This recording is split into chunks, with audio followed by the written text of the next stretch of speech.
some specifics as to what you can do to help benefit you.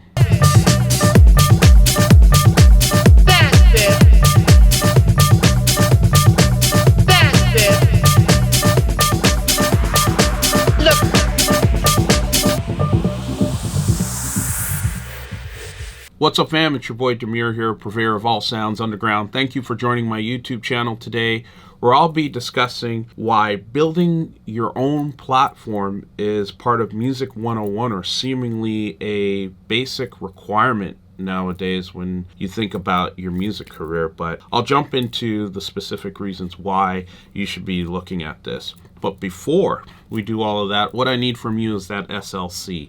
Hit subscribe, like, comment, and more importantly, hit the notifications bell to stay in touch with the new videos that we have up and coming. All right, so let's jump right into this. A little bit of background for you that I should share. One of my students from my elite program on Patreon just hit me up on IG DM and was telling me about his experience and not hearing from labels as he's shopping demos around, and he's just come to the conclusion that he definitely needs to build his own platform of some sort, whether it's a label or putting music on Bandcamp more consistently if he's not hearing back from labels, simply because it's just happening more and more frequently where labels are not coming back in a respectable amount of time. And that respectable amount of time to me is nothing any longer than 4 weeks at the most. And for certain labels, maybe give them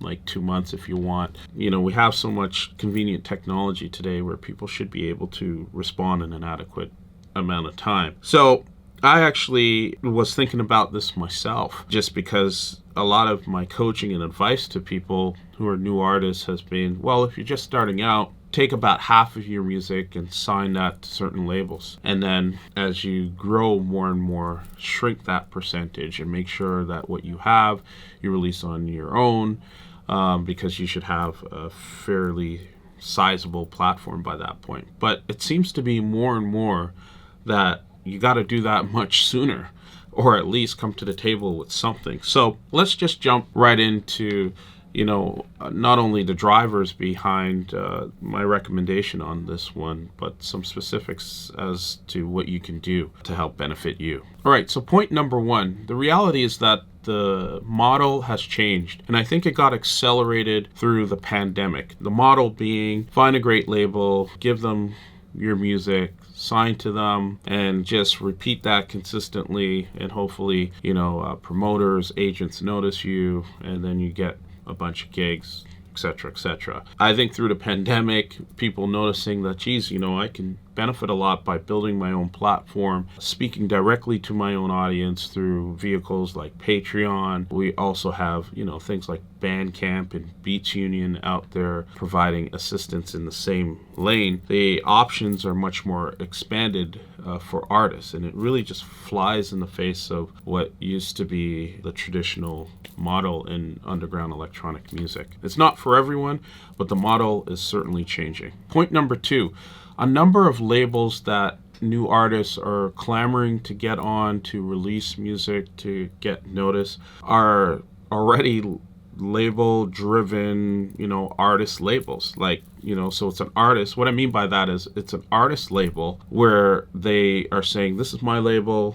I'm going to just acquire content and, push credibility of my label even further, but it's my label as an artist. And those particular artists are releasing most of their music on that label, or a handful of labels, which is inclusive of the label that you as a new artist is trying to get on. So just look across the board and you'll start to see that a number of these labels are artist driven labels, and some of them have major label backing as well, which I'd say is kind of a watch out, but that's a whole other matter. But that's the reality today. So why shouldn't you have your own platform where you're releasing your own music on a more consistent and frequent basis? So point number three, I need to start getting into what you can actually do when you are now convinced that you're not hearing from labels in a respectable amount of time, but you got all of this content. And you're like, so what do you do? Well, what I would suggest here in point number 3 is to test your music in the marketplace. And what I mean by that is actually putting it in mixes that you post up for free on SoundCloud or whatever. Get respectable people to give you feedback on the tracks. And if you happen to get a gig somewhere,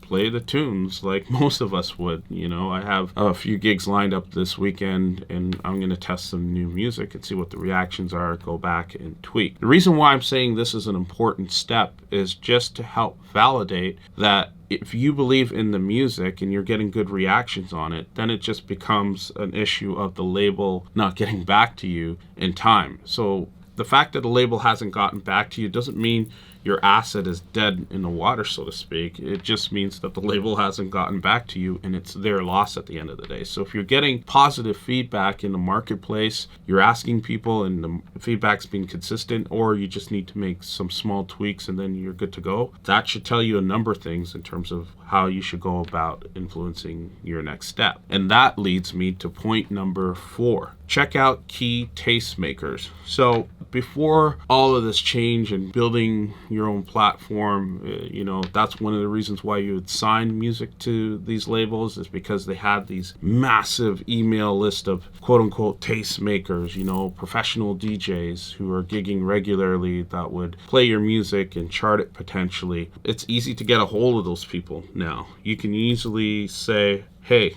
I have some music, would you like to check it out? And if you're not getting any responses from those particular tastemakers, there's nothing that DJs hate more than feeling like they're missing out on the heat. So you could start putting out your music on Bandcamp or wherever else, or giving it to a tastemaker that bites, see what their reaction is, ask them for a quote, and then start posting on social media that you have this level of support already.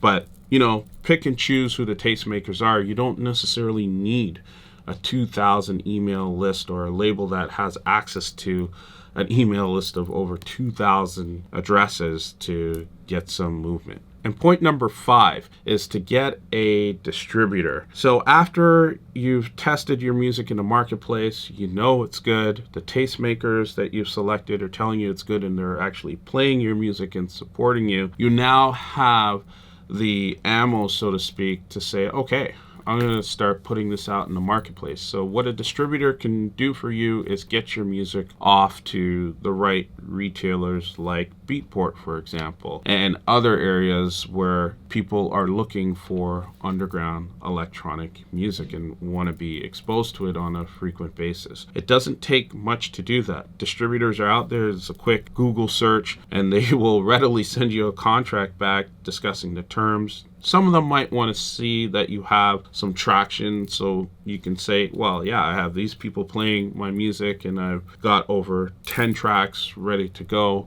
or I have myself plus 3 other artists that I'm going to put on my own label. And that's music to the ears of a distributor, because that's how they make money, is for every dollar, it's usually between 15 and 20% that they would take as their cut. But the point here is that getting a distributor will save you oodles of time and placing your music in the right places for exposure. And this is not to say that you should wait until you get a distributor to put your music on Bandcamp or places like Beats Union. You can readily do that straight away once you've tested it in the marketplace and have positive feedback from each of the tastemakers that you've targeted. And last but not least is point number 6, which is social media. It is the thing you cannot get away from. And believe it or not, I do not necessarily love social media, but a lot of people will have or it would appear that on all of my accounts, I'm on there for hours and hours on end. And the reality is that I'm not. I just have a very structured plan that I go in with in terms of things I want to promote, things, I want to make sure that people are aware of, and then I'm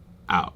My stories on IG might be a whole other thing, but I'll leave that for you to check out and you give me your opinion. But social media is key here. It's the thing that helps amplify, the knowledge and awareness of your music, and more importantly, has you out there in the ether so people know that you are regularly producing and releasing tracks. And there you have it. Those are my 6 high-level points on why it's super important to start building your own platform in this new period of the underground electronic music industry. Let me know your thoughts on this one. I'm sure we're going to have more conversation on it. I do feel very strongly about this. This is the new reality. You can't just send demos, sit back, and wait for a label to put your music out. If you know the music's dope, figure out ways to get it out. It's extremely important, and really and truly you have enough tools to make that